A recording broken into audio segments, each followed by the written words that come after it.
Good evening, everybody. Happy Thanksgiving Eve. And this is your host, Joe Morrison, for the Steelers Now, Steelers Night Shift. I am joined today by one of our other feet on the ground, Mr. Brendan. And he is filling in for Alan and Zach today. We gave them the week off so they could get ready to feast while we will feast with you guys. How are you doing today, sir? I'm good. We got some last minute Thanksgiving again. Right on with you. Had to go get a few extra things so we can cook tonight to get ahead on tomorrow. I'm still going to practice in the morning, so it'll be a busy day. No, absolutely. Yeah, we ordered out for dinner tonight, and they're already starting their cooking stuff. I saw the cornbread for the dressing. Is it dressing or stuffing to you? That's a big one for you that we need to dress ahead of time. I don't like stuffing. It is that another word for it? Dressing? So yeah, so like stuffing is kind of like it's like a little more, I guess, lumpy in the Yeah. north. Is kind of how they make it. A dressing, it's a lot more smooth. I grew up with dressing, but a lot of my Pittsburgh and northern friends, stuffing is that's what they have. So, Yeah. but yeah, it's pretty much the same thing. It's just different techniques of making it. So, all right, but hey, we do have our first comments, so let's jump right into it, man. Steven, we want to thank you for giving us that star, Steven. He asked, "Do we have a receiver that used to be a quarterback? I would like to see a receiver standing back behind a tush push, someone fast to make the defense honor the edges, but and it kind of cuts off there." Oh, I think he might have. Oh, here we go. He wants to do that instead of Rodgers. What do you guys think? Is what he's asking. The only guy I could think of on the roster. I mean, Scotty Miller said he played a little quarterback in high school. It was a holder for the kicker at one point last year. Only other guy I think of is John Rice Plumley, if he's I've still seen on the him. practice squad. Yeah. Yeah. Is he still on the practice squad? I like the actions I haven't seen. Yeah, they kind of like get him on and off, on and off. It Yeah. feels like Whenever they need a mobile guy to run around and kind of Yep. be the guy that shows in practice what Caleb Williams was like last week, for example. So yeah, he is a guy I think is at like 3 different stints at this point. Absolutely. He gives us a shout out as well. He says he absolutely loves the show. He appreciates all the podcasts and the Steelers Now Plush. Stephen, we appreciate you subscribing and joining us. We love doing this kind of stuff, man. And I know Brennan stays busy, but all this stuff is great. Posting all kinds of stuff, writing all kinds of stuff. And he and I'll be in the group chat. He'll beat me to it when we got a story coming across. It's so funny to see sometimes. I wish I could see it, but yeah. Oh man, I try my best, that's for sure. Sometimes like today we had all the injuries and like I said with Thanksgiving shopping and being crazy, like I went and did a bunch of different things today. So, but there are days where like I'll be writing early in the morning and then late at night too, and it's just like a grind the whole day. It's fun though. No, absolutely. And I will say that with it being crazy today, we had some like because you mentioned it there, injuries and whatnot. A couple key injuries. We had DK Metcalf. He didn't practice. Rodgers, of course, we kind of expected that he wouldn't practice. But looks like Alex Highsmith starting to work his way back. Joey Porter was limited.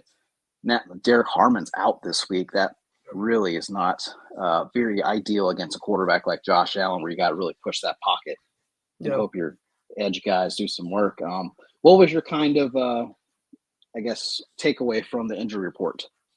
Yeah, well, DK not practicing today is pretty big, I would think. Like I said, but it's Wednesday. I guess tomorrow and Friday will kind of show where he is more at this point in the week or at that point in the week. But like we've talked about the issues that they've had a receiver 2, and if you lose your wide receiver 1, suddenly like maybe Roman Wilson finally kind of gets some. It's funny because I actually talked to him in the locker room the other day. Just it was on the record, and I talked to him about like he hasn't gotten to celebrate whenever he's caught a touchdown, caught a pass.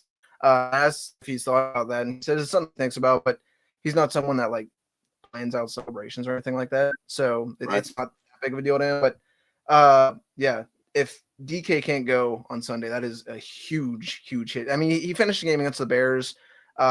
Maybe that's like adrenaline, right? And they're just being cautious at this point. But that to me would be just as big or maybe bigger than losing Derek Harmon for this game too.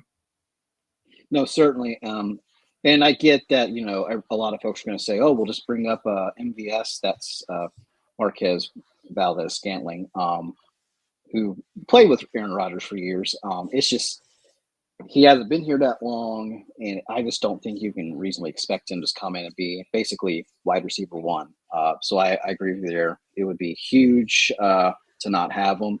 And plus, looking at how things were playing out for the offense, it's been, the big topic's been middle of the field, middle of the field, middle of the field. I mean, I promise you, if I hear middle of the field one more time, I'm going to lose my mind. Like, I'm just going to lose it.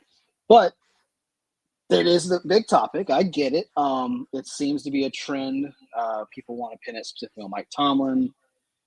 I guess it's just your point of view. But there were a couple of passes that, a lot of analysts have looked at and said DK Metcalf is wide open. Did he kind of talk about any of the missed looks, or what was his kind of feedback about the game in that regard? I wasn't there to talk to him today. I didn't get to listen through that, but he didn't talk at all after the game, actually. Like, he wasn't asked to either, but he kind of just got out of there. Obviously, that locker room on Sunday was, I feel like every locker room after a loss this year has been pretty somber, pretty like uneasy, but you could feel it. Like, the tension was palpable when you were there on Sunday night. And when we walked out, we're like, well, we'll see what we're going to write about here. But yeah, it doesn't help either whenever you see all these like graphs of George Pickens down in Dallas, who I'm excited to watch tomorrow. That'll be a nice part of the afternoon. He's probably one of the players I've had the most fun watching since like Antonio Brown in Pittsburgh. And obviously we've seen what he's done now in Dallas, but it doesn't help whenever you see what he's doing in Dallas and everyone's kind of pointing to that and be like, he can do it there. Why wasn't he doing it here?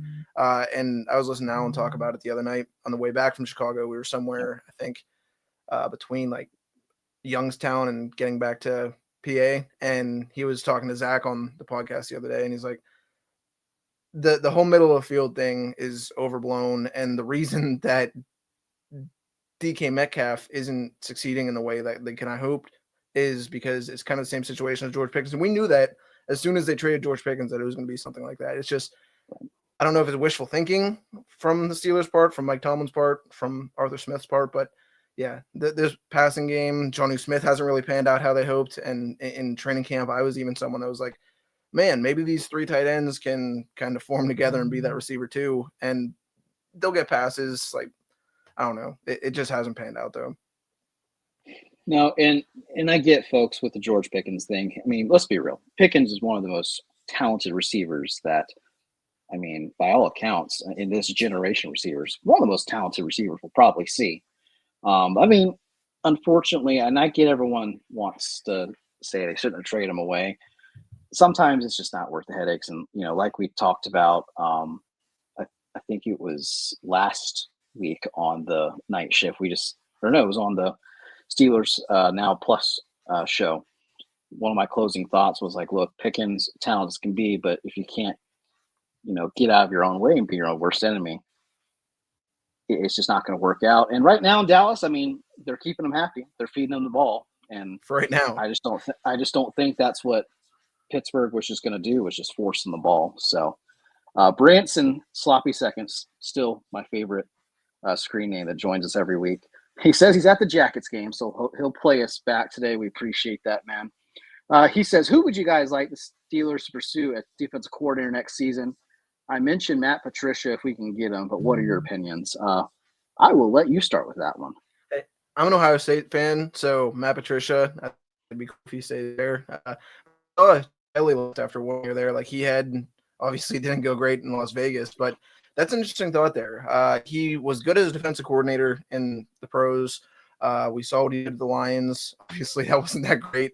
But I don't know. Maybe he does follow that Chip Kelly lineage where Kelly goes to the Raiders, and I think he was getting paid $6 million for 1 year for every year he coached offense coordinator there, and he ends up not even finishing this one. But what Matt Patricia's done for Ohio State is obviously a big part of why they are where they are right now, heading into this Michigan game, which is funny. You kind of talk to the guys in the locker room. I asked each Will Howard and Roman Wilson where they'll be watching the game, what they think of the game. I did admit to Roman Wilson I was an Ohio State fan. I kind of held off on that for a while, but he asked me who I thought was going to win. I was like, Like I can't answer in good conscience without telling you who I am pulling for here. But yeah, Matt Patricia is definitely an interesting name. I don't want to say I could see that, but maybe.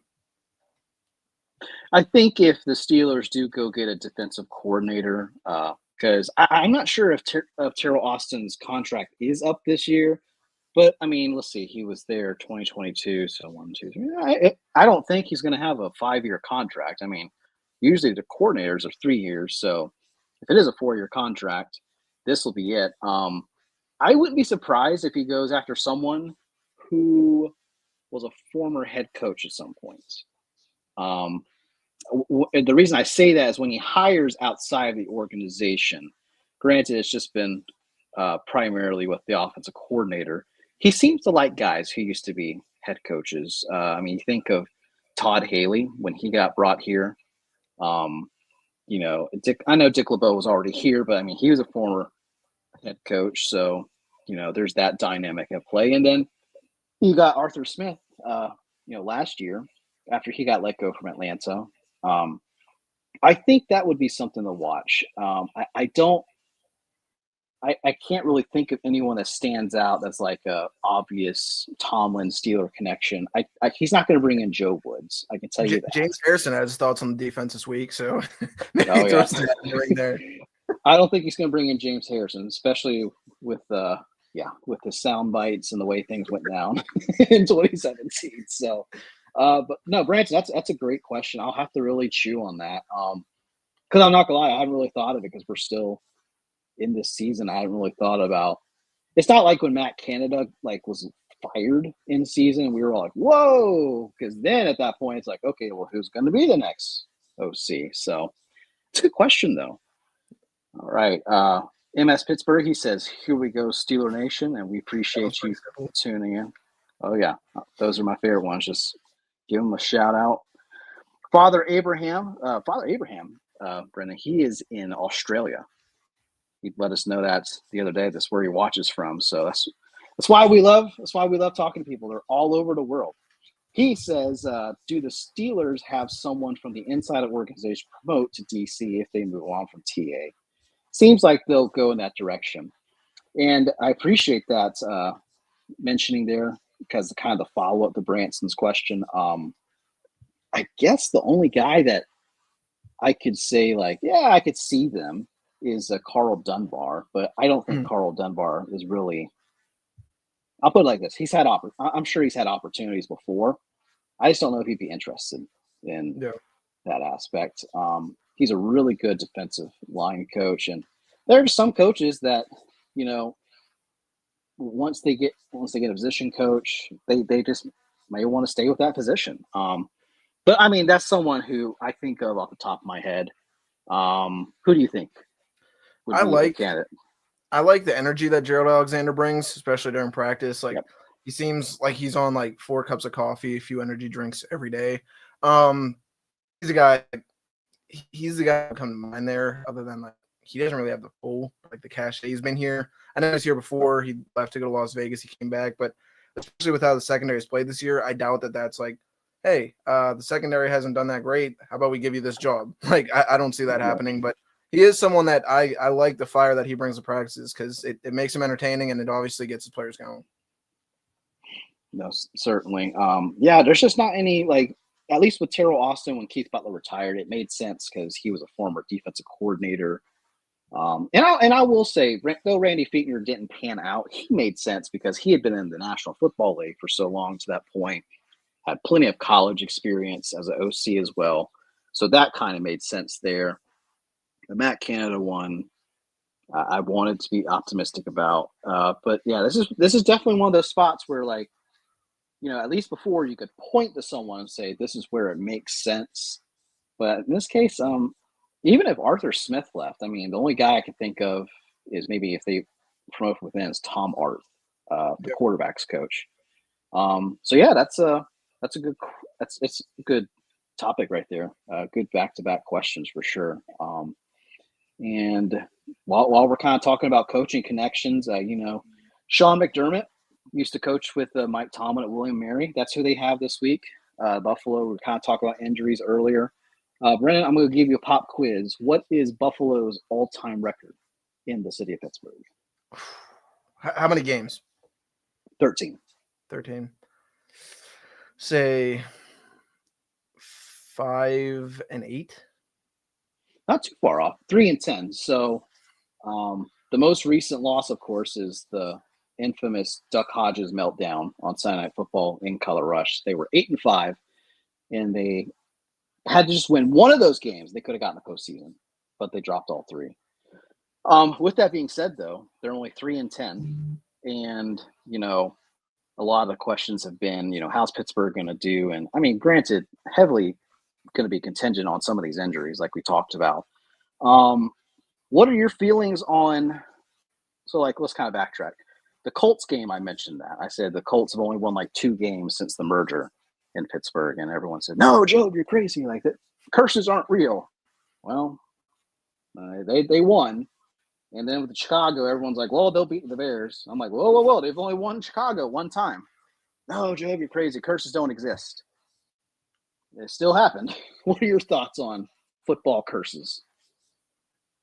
I think those are a thing. I would agree with that. Especially we've seen, I don't know, in the playoffs, we've seen how they've done, the Steelers have done in the playoffs going in, especially as of late. It's probably a good thing we're not going to Buffalo. I'm not sure it's supposed to snow up there. I know it's Erie, that area is supposed to get snow this week. I love snow football. I'd actually prefer that, but the Steelers have not had a lot of luck up there. I don't think they've won there for a little while. They've lost in the playoffs, and Kenny Pickett's, was that his first start against the Bills? It was first start 2022. So there's that. But yeah, I believe football curses would be real. I want to push back on that. Yeah, and it's funny you mentioned in Buffalo. They have played the Bills a total of 5 times. 4 of them have been in Buffalo, and they haven't done it since 2019. But while you mentioned snow football, and we're talking Buffalo Bills Steelers, here's a memory of mine that I really loved. Was Le'Veon Bell's record-setting day in Buffalo, 2016. That was a snow game, and that was a lot of fun to watch. Yeah, I remember that one too. What was that, 200-something yards, right? Yeah, 200 yards, and he had 70 or 80 yards receiving as well. It was a big day. This is Tyrod Taylor starting, right? Yeah, Tyrod Taylor. They won, I think, 27-20. But the score, it's kind of like the Colts game. It was much more in control by Pittsburgh than the scoreboard led on. Father Abraham has a follow-up question as well.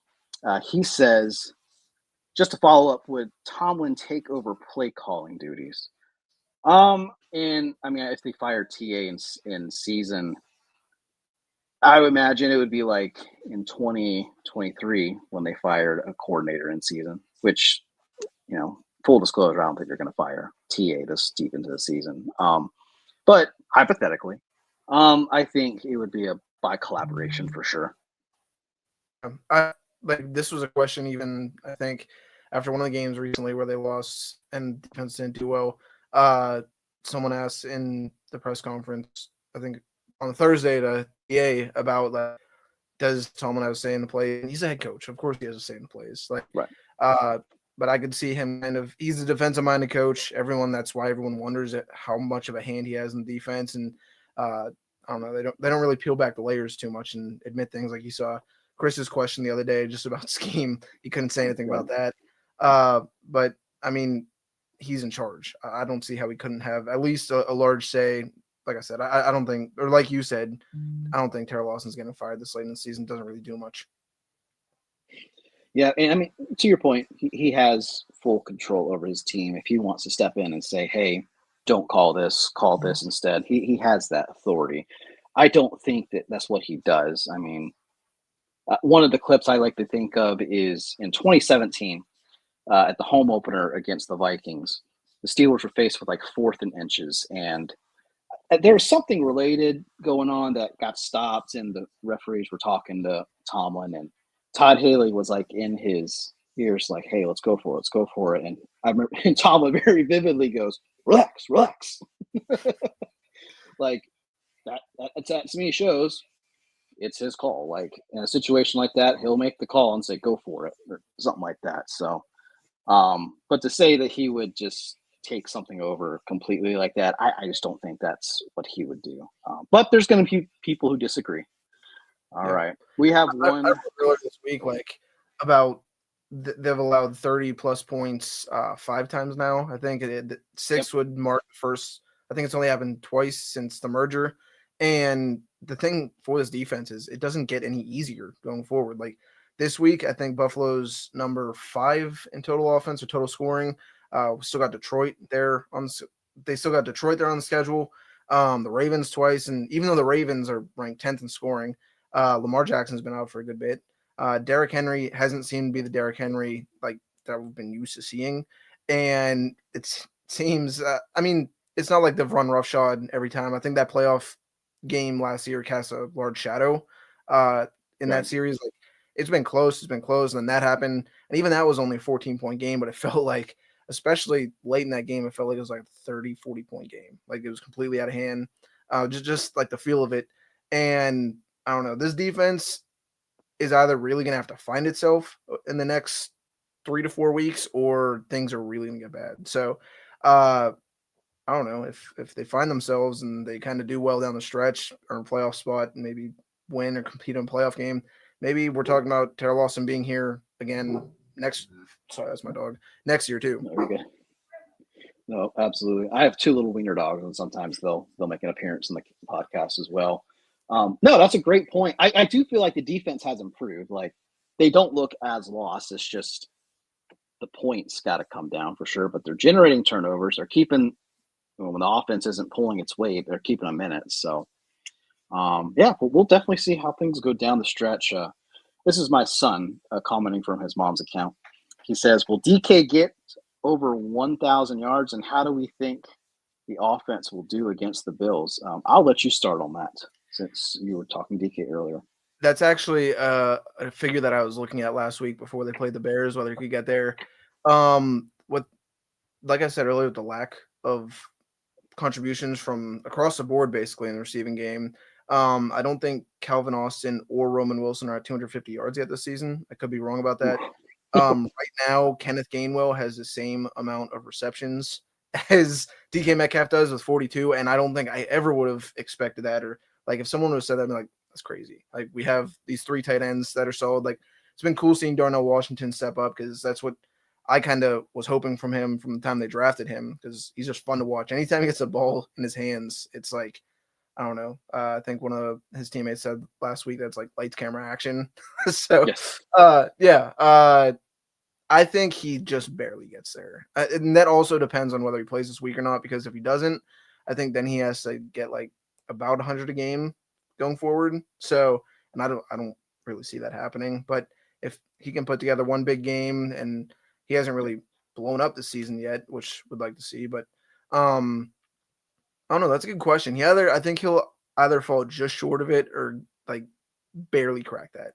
And as for the offense, I don't know. Get the ball in Jalen Warren's hands more. He seemed to be carrying it well against Chicago, and then things kind of changed there. I think he's kind of the engine that makes this offense go this week. So he'll be the one that I'm watching to see, like, get him the ball a few times, and maybe things will open up. Yeah, I think that's going to be a big key this week, because especially if Rodgers plays hurt. I mean, let's call it what it is. He's going to play hurt if he plays. Like, I'm sorry, he's not Wolverine. That cracked wrist isn't going to just heal like that. But no, I think to answer Charlie's question as well about the offense, if they play like they did against, well, let's say like they did against the Colts, I think they can. I think they'll stand a chance. It wasn't great, but it was good enough. Hopefully they won't, not convert on 4th and goal down at the goal line, but nonetheless. But DK Metcalf wise, I don't know if he's going to get to 1,000 yards, to be honest. It's just kind of tough. But I do think next year he's going to have a little bit of a different role. I think they're going to use him a little differently next year. Once they get a whole other off season with him, so we'll see what happens there. Ian White is tuning in and has a question. He says, I think some of the recent talents they got in the draft were good choices. However, I thought they would pick up some cornerback or safeties in the draft, or maybe pick up some young free agents. I was not a fan of the patchwork they did in the secondary. And Ian, I think your analysis is pretty spot on, my friend. Like it, it did look like pretty good moves by all accounts. I mean, Darius Slay was coming off a Super Bowl season. He looked like he had a pretty solid season. Brandon Eccles could do inside outside. He felt pretty good there. And then when they swung big for Jalen Ramsey, I mean, it seemed like, hey, they're very serious about getting the secondary completely put together. You got Juan Thornhill. I know it wasn't a big swing per se, but it felt like a good, like, hey, he's going to be a serviceable safety at least. And then things just went completely off the rails, to say the least. Like now you have Ramsey at safety. Darius Slay isn't even, by all accounts, a starter at this point. Brandon Eccles, I think, has done pretty solid, though. I mean, by all accounts. And then, of course, Deshaun Elliott could be done for this year. And oddly enough, their biggest acquisition didn't come until at the trade deadline, and Kyle Duggar, I think. So, and that's not to say Jalen Ramsey's been bad, but I think they were hoping to have him definitely cover more than do safety work. Brendan, what are your thoughts on Mr. White, his analysis there? I think what stands out to me is just sitting there that night in Cincinnati and watching Jalen Ramsey try to cover Ja'Marr Chase. And obviously they did better against him the second time, but just sitting there and the Jalen Ramsey that we're used to seeing, who at one point could legitimately call himself the best cornerback, best cover man in the NFL, and Ja'Marr Chase just kind of, I don't want to say cooking him, but he had his place that night as I still do like the acquisition of Duggar. I think especially them putting him in there so soon, what he was able to do. The pick six in the game recently. He's been someone that I could see maybe moving forward with them. I know that they kind of moved his contract when they traded for him, and he's not sure to be around next year, right? Right. Yeah, and then they will restructure. He's athletic, but Jabril Peppers is also like a guy, like he can play. He looks like he can play linebacker, like with his build, and I mean he's a talented player too. Maybe not as much now as he used to be with the versatility he had at Michigan and stuff. It's fun to watch at Michigan. I told him that. Yeah, we haven't gotten to see what Asante Samuel can do yet. I think that is also another thing. Yep. Like he said that he wanted them to kind of go out and do more, but Asante Samuel was one of those guys that would have been there, and he had to wait until his back was healed, I'm guessing. So I think it'll also be interesting to see if they use him the rest of the year, how well he does. James Pierre has stepped up in a way that I don't think people really expected, but I'm not sure you can count on that to be the norm going forward. But that was a secondary, like during training camp, during early in the season, I was like, this could be a solid secondary. I mean, the Jets game didn't go that well, but still, that's week one. You can kind of chalk it up to it being week one and teams being new, getting used to things. Obviously, Juan Thornhill is no longer here, but I think this is a secondary that, I mean, Joey Porter Jr. is a piece that this team is going to count on. Like he's going to be due for a contract at, I think, this offseason, maybe with 1 year left. I don't know. Like I said with the defense, we'll see if they pick it up. But this secondary does have the pieces, I think, to pull together and play well down the stretch. I don't think it's a lost cause there. Yeah, and the plus side is these are all veterans. These aren't like a bunch of rookies. We're still trying to feel things out. Like they're veterans. That if there's any group that can do it, like you said, that would be it. And I keep forgetting they signed Asante Samuel. I'm not gonna lie. I know it's because he hasn't played yet, but I don't know if JPJ can't go this week. I wonder if this will be the week that he comes up.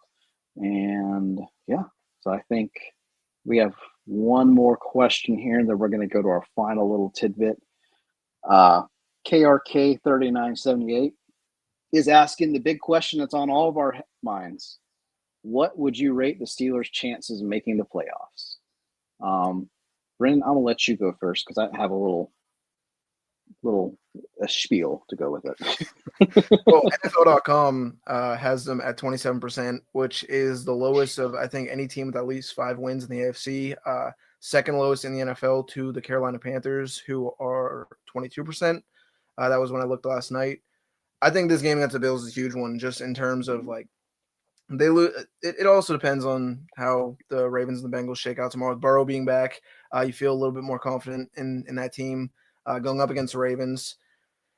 I would say if the Ravens win tomorrow and Steelers lose on Sunday, then nosedives. Like I just don't see much of an opportunity unless then they go and beat the Ravens twice and they still have the Lions. Like I know the Ravens' last 3 games are a little tough too. One of them involved the Steelers in Week 18, but a loss this Sunday and a Ravens win tomorrow would really, really damage them. I'd put it like under 15, under 13% then. I'm not like a math wizard. Obviously, I use words a lot. I write, but I don't see if that happens. If things play out like I said this week, I wouldn't be too confident. I agree there, and here's why I'm going to say that. Right now, they are leading Baltimore in conference play. So if, let's just say things work out like this. The Steelers and Ravens split. The Ravens split with Cincinnati, and then the Steelers sweep Cleveland. Then they have the same divisional record. And let's say they tie in their records, 9-8, 10-7, whatever the heck it could be. This makes this Buffalo game very important because you can win this and still theoretically lose to Detroit, and you might still be okay. Like you'll still be able to tie Baltimore in that scenario and still have that tiebreaker and get yourself in the postseason. I agree, Brendan. If they can't win Sunday, my optimism will be, it's probably already misplaced, but it will be very, very difficult. Right now, I would say it's better than 27% because at the end of the day, they control their own destiny. I would say it's probably closer 45, 50%. But if they lose Sunday, it's very clear it's not going to happen. To me. It felt like it's so funny because they lose in Cincinnati on the Thursday night, which going into that, we're on the way. Dan Orlovsky says if they win that, AFC North is wrapped up. They don't have to worry about it. There's no coming back for the Ravens. There's no coming back for the Bengals. The Bengals' chances kind of went away with Burrow being out anyways. But they go in, they lose that game, and everyone's thinking like, man, they could blow this. And then things shake out, their fears come true, and the nightmares kind of pan out and come to life. I don't know. Them losing on Sunday and the Ravens tying them, it just doesn't feel like things are going to go their way right now. And that could change. They could go out, they could beat Buffalo by 20, and everyone can be happy, and everyone say, oh, like, look at what the defense is able to do there. We'll stop Josh Allen, one of the best quarterbacks in the league. The offense got it together with Aaron Rodgers and a broken wrist, but I don't know. That sounds like a little bit of fan fiction right now. Yeah, if they beat the Bills by 20, I might do a pony and pierce my nipples. Who knows? We'll see there. All right, folks. Well, we're going to wrap up. It's going to be the final whistle. We appreciate everyone joining. Here's how we're going to wrap up. If you're still in the chat or if you're watching this and want to comment on our post on X of the podcast, tell me your most controversial Thanksgiving take. And Brendan, I'm going to start with you. My favorite Thanksgiving dish, part of what we were going out to get tonight, was to finish up cranberry sauce. I'm going to be making tonight. So I love cranberry sauce more than everything else. It's something I feel that should be eaten more often during the year and not just on Thanksgiving. So it can't be the jellied stuff. It has to be actual cranberries, pop them, sugar and everything. And I don't know, I'll eat it for like 3-4 days afterwards too. All right, so you heard it here. He says cranberries year-round, not just on Thanksgiving. My most controversial one, I do not want yams. It has to be sweet potato casserole or it has to be whipped. Does that make sense? Yeah, I don't think I've ever had yams, honestly. Yeah, I'll eat yams. I'll enjoy them too, but the best way to have them is whipped. But there are people who they will live and die by just cubed up yams and marshmallows. I just can't do it, man. That's probably the most controversial one, but you know what? I'll still eat it, and I'll fig out, and I'll fall asleep. One of my coworkers at the Butler Eagle, we were talking about this the other day on the podcast we have there, and his family makes, they're not making it this year, he said, it's something called cracker salad. They take saltines, celery, onions, and gravy and mix it together. And I told him, I was like, that's atrocious. I would never eat that, not in a million years. Well, no, there's definitely some interesting Thanksgiving traditions there. Everyone, be sure to post a picture of your plate, because I love seeing everyone's plates. Everyone, with that being said, that's the final whistle. We appreciate everyone tuning in. Don't forget to catch the morning rush, the afternoon drive. Wednesdays, we're here for Steelers Night Shift. And Brendan, let them know where they can find you if they don't know where to do so. You can find all my work on SteelersNow.com.